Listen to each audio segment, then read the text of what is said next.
नमस्कार, मैं शालिनी झा और आप सभी का स्वागत है। एक बार फिर से हमारे साथ बातचीत करने के लिए इस वक्त मौजूद है सोशल एक्टिविस्ट मोहित शर्मा। आज इनकी तमाम वीडियोस आपने देखा होगा। सरकार पर सवाल खड़ा करना कभी नहीं भूलते हैं, चूंकि भाजपा के सत्ता में आते ही एक बार फिर से महंगाई अपने चरम पर है। इनसे बातचीत करेंगे और जानेंगे। मोहित, पहला सवाल ही यहीं से शुरू होता है। चुनाव से पहले जिस भाजपा सरकार ने महंगाई की आफत जनता के लिए कम कर दी थी, अब वही महंगाई एक बार फिर से अपनी चरम सीमा पार कर चुकी है। आप इसको लेकर क्या कहेंगे? इस सवाल का जवाब तो आप इस देश की सरकार से जानने की कोशिश करिए ना। सरकार से आप पूछिए, जो सबका साथ सबका विकास का नारा था, अब वो सबका साथ सबका सत्यानाश में तब्दील हो गया है। आज पूरे देश का सत्यानाश हो रहा है और आपको इस सवाल का जवाब देश के प्रधानमंत्री से जानना चाहिए। इस सवाल का जवाब उत्तर प्रदेश के मुख्यमंत्री से जानना चाहिए कि आप पूरे 5 साल के बुलडोजर चलाने में ही बिजी रहेंगे। आप पूरे 5 साल में देखेंगे कि जनता की अब हालत क्या शुरू हो गई है। आपके शपथ लेने से पहले महंगाई कुछ नहीं बढ़ी थी। आपके शपथ लेने से पहले ना आपने पेट्रोल के दाम बढ़ाए, ना डीजल के दाम बढ़ाए, लेकिन आपके शपथ लेते ही 1 अप्रैल से आप देख रहे हैं मेडिसिन के ऊपर दाम बढ़ रहे हैं। आप देख रहे हैं कि सरसों का तेल महंगा हो गया, उधर पेट्रोल सेंचुरी मार चुका है, उधर डीजल के दाम बढ़ गए। तो आप ये देखिए कि आपने जो 5 किलो राशन का कट्टा दिया है, वो 5 किलो राशन का कट्टा क्या जनता देख के ही पेट भरेगी? वो 5 किलो राशन वाले कट्टे से अब जनता का पेट कैसे भरेगा? वो पकाएगी कैसे? ये सबसे बड़ा प्रश्न खड़ा हो जाता है। क्योंकि गैस और सिलेंडर, हमारे पास में एक ऐसे वैज्ञानिक हैं जिनके आगे नासा के वैज्ञानिक फेल हैं, और उन वैज्ञानिक का नाम है साइंटिस्ट वैज्ञानिक नरेंद्र मोदी जी। वो नरेंद्र मोदी जी जो आप देख रही थी कि नाली से गैस बना रहे हैं। नाली से गैस बनाने के बावजूद 1000 रुपये का सिलेंडर, आप ये देखिए ना, 1000 रुपये का सिलेंडर है तो 5 किलो राशन जो जनता को दिया जा रहा है, अब वो राशन पकेगा कैसे? सबसे अहम मुद्दा इस टाइम पे जनता के लिए। और अगर जनता अभी भी ना समझे, और हमने जनता को एक बात समझाई थी कि हमने बोला था कि अपने अगर बच्चों को आपका बेहतर भविष्य चाहिए तो बीजेपी को वोट मत दीजिए। शायद जनता को ये बात समझ में नहीं आई, लेकिन मैं एक बात आपको बता दूं, उस आपके बच्चों के जो भविष्य को जो गर्त में डालने की शुरुआत है वो आज से शुरू हो गई है। आप देख रहे हैं कि आज 12th का एग्जाम था उत्तर प्रदेश के अंदर, एग्जाम पेपर लीक हुआ और मेरे पास में एप्लीकेशन है उस चीज़ की, जो वहाँ के जो अधिकारी हैं विपुल पांडे, उन्होंने उस चीज़ को जारी किया है और वो मैं एप्लीकेशन आपके माध्यम से सब तमाम लोगों को दिखाना चाहता हूँ। देख लीजिए, विनय कुमार पांडे, सॉरी मैं कहूँगा उनका नाम है विनय कुमार पांडे। ये देख लीजिए, आज 30/3/2022 की ये मेरे पास में एप्लीकेशन है, आप देख लीजिए जी। ये वो एप्लीकेशन है जिसके माध्यम से पता चला कि पूरे देश के जो है उत्तर प्रदेश के जो 24 जनपद हैं उनमें गोरखपुर भी शामिल है, जहाँ से योगी आदित्यनाथ जी चुनाव लड़े थे, वहाँ पर भी परीक्षा जो है वो रद्द कर दी गई है। जिस देश की सरकार पेपर नहीं संभाल सकती है, जिस देश की सरकार इस देश के अंदर डिफेंस में घोटाला करती है, इस देश में पहली बार आपने डिफेंस में घोटाला सुना होगा, और वो डिफेंस घोटाला हुआ आप देश के सर्वश्रेष्ठ प्रधानमंत्री नरेंद्र मोदी जी के राज में। डिफेंस घोटाला हुआ, उसके बाद आपने देखा कि आज पेपर लीक घोटाला हुआ।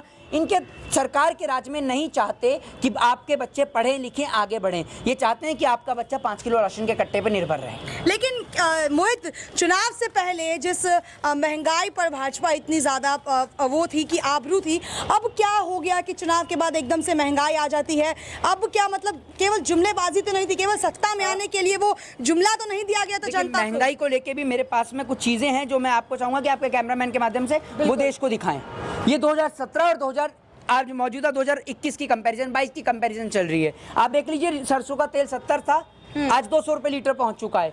रिफाइंड 75 था, आज आप देख रहे हैं 145 पहुंच चुका है। अरहर की दाल 65 रुपये किलो मिला करती थी, आज 120 रुपये किलो मिल रही है। दूसरी ओर आप देख लीजिए, उड़द की दाल 88 रुपये मिलती थी, आज 190 रुपये मिल रही है। एलपीजी सिलेंडर 419 रुपये का मिला करता था, आपको याद होगा 419 रुपये का एलपीजी सिलेंडर था, आज 1000 रुपये का हो गया है। पेट्रोल 70 था, आज 100 रुपये प्लस हो चुका है। डीजल जो है वो 60 रुपये का था, आज 90 रुपये प्लस हो गया है। जनता आज परेशान है, त्रस्त है। लेकिन जनता को एक चीज़ दिखा दी है कि ये बुलडोजर है, ये बुलडोजर है। जो बुलडोजर चल रहा है किसी बड़े अधिकारी के ऊपर नहीं, ये भाजपा के नेताओं के ऊपर बुलडोजर नहीं चल रहा, बलात्कारियों के घर पे नहीं चल रहा, ये बुलडोजर चल रहा है नोएडा में जूस बेचने वाले एक गरीब आदमी पे। क्योंकि प्रधानमंत्री जी मोदी जी का स्टेटमेंट है कि 2022 तक इस देश के अंदर कोई भी गरीब नहीं बचेगा, और वो इस पॉलिसी पे काम भी कर रहे हैं। दूसरी ओर कश्मीरी पंडितों का रोना रोने वाली भारतीय जनता पार्टी की सरकार 8 साल हो गए सेंटर में बैठे हुए, आज तक कश्मीरी पंडितों को नहीं बसा पाई। और जो लगातार बात करती है पंडितों की, ब्राह्मण की, तो मैं आपको बता दूं, एक लड़की है जिन्होंने मुझे, आप ये देखिए कि मुझे ट्वीट किया और मैंने उनको उसको मैंने प्रिंट भी निकाला है। मध्य प्रदेश से उन्होंने मुझे इंस्टाग्राम के माध्यम से भेजा, इंस्टाग्राम के माध्यम से भी भेजा, ट्विटर पे भी भेजा मुझे काफ़ी सारे लोगों ने। ये मध्य प्रदेश से एक छात्रा हैं और उन्होंने मुझे भेजा और उन्होंने मुझे बताया, इसमें लिखा है कि अनारक्षित कोटे में एक भी लड़की का चयन नहीं हुआ है मध्य प्रदेश में पुलिस भर्ती में। एमपी की, मध्य प्रदेश की मैं बात कर रहा हूं। बेटी बचाओ बेटी पढ़ाओ जैसे ये नारे जो हैं या फिर महिलाओं को आगे करने की बात जो मोदी सरकार बार बार करती है, उसमें कहीं ना कहीं महिलाओं का चयन नहीं, ये बड़ा सवाल। बता दीजिए कितनी महिला मंत्रियों को शपथ दिलाई गई है, बता दीजिए।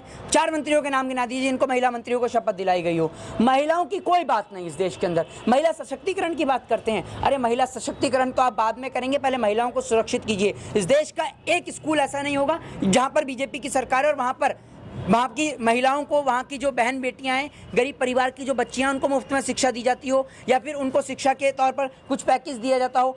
आप देख लीजिए कलम और किताब के ऊपर, अभी आपने देखा होगा 24% किताब और कॉपी के ऊपर टैक्स बढ़ चुका है। 24-25% किताब कॉपी के ऊपर क्यों सरकार टैक्स बढ़ा रही है? क्योंकि सरकार चाहती है कि आपका बच्चा पढ़ लिख के 50,000 रुपए की नौकरी हासिल ना करे, क्योंकि जब आपका बच्चा पढ़ लिख के 50,000 रुपए की नौकरी हासिल करेगा तो भारतीय जनता पार्टी की गुलामी नहीं करेगा, वो भारतीय जनता पार्टी से सवाल करेगा। तो वो इसीलिए आपके बच्चे को पढ़ाना लिखाना नहीं चाहते, वो आपके बच्चे की हैसियत सिर्फ 5 किलो राशन के कट्टे की जितनी करना चाहते हैं। लेकिन जब मोहित विपक्षों का राज था तब कहीं ना कहीं महंगाई बहुत ज्यादा थी।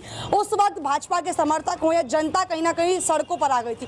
आज जब महंगाई इतनी ज्यादा बढ़ गई है तो क्यों जनता उसके लिए आक्रोश नहीं जता रही है, क्यों खुश है? इसके पीछे एक लॉजिकली कारण है। उसके पीछे का कारण ये है कि जनता को सिर्फ हिंदू और मुस्लिम की राजनीति में उसको उलझा दिया गया है। जनता को दिखा दिया जा रहा है कि जो मोदी सरकार है, जो योगी सरकार है, वो हिंदुओं के लिए काम कर रही है। वो ये नहीं दिखा रहे कि हिंदू भूख से भी मर रहे हैं, हिंदू बेरोजगारी से भी मर रहे हैं, हिंदू महंगाई से भी त्रस्त हैं, और ये भी नहीं दिखा रहे हैं कि भाई उनकी पार्टी के अंदर भी तो मुस्लिम नेता हैं और दूसरी ओर हिंदू और मुस्लिम को लड़ाने की बात की जा रही है। तो जनता का माइंड जो है वो थोड़ा सा डाइवर्ट कर दिया गया है। जनता का माइंड बुलडोजर पे लाके खड़ा कर देते हैं, जनता का माइंड हिंदू मुस्लिम पे लाके खड़ा कर देते हैं, जनता का माइंड कभी पाकिस्तान लाके खड़ा कर देते हैं। आखिर कब तक इस देश के अंदर हिंदू मुस्लिम के नाम पर हम इस देश के अंदर लड़ाई झगड़े करते रहेंगे? कब एजुकेशन, हेल्थ और डेवलपमेंट पे बात होगी? और उस दिन का बड़ी बेसब्री से इंतजार है कि जब वापस से इस देश के अंदर खुशहाली आएगी और एजुकेशन, हेल्थ और डेवलपमेंट पे बात होगी।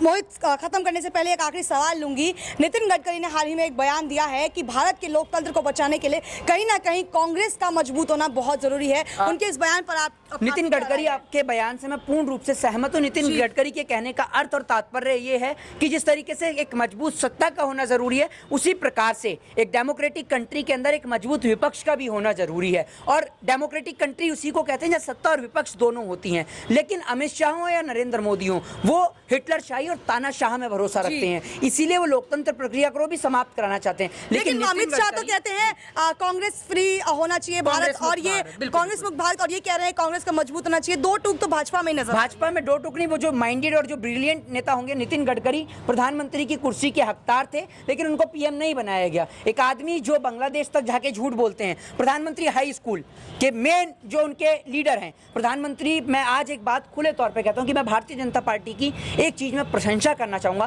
तारीफ करना चाहूंगा कि भारतीय जनता पार्टी के जितने भी नेता हैं, चाहे वो भारतीय जनता पार्टी के प्रवक्ता हों, चाहे भारतीय जनता पार्टी के प्रधानमंत्री हों, आत्मविश्वास से पूर्ण लबरेज होकर झूठ बोलने का काम करते हैं, और वो है देश के प्रधानमंत्री भी। तो देश के लोगों से कहूंगा कि इन जैसे लोगों से सावधान रहिए। जय हिंद, जय भारत, वंदे मातरम। तो ये थे हमारे साथ सोशल एक्टिविस्ट मोहित शर्मा, जिन्होंने हमारे तमाम सवालों के जवाब दिए हैं।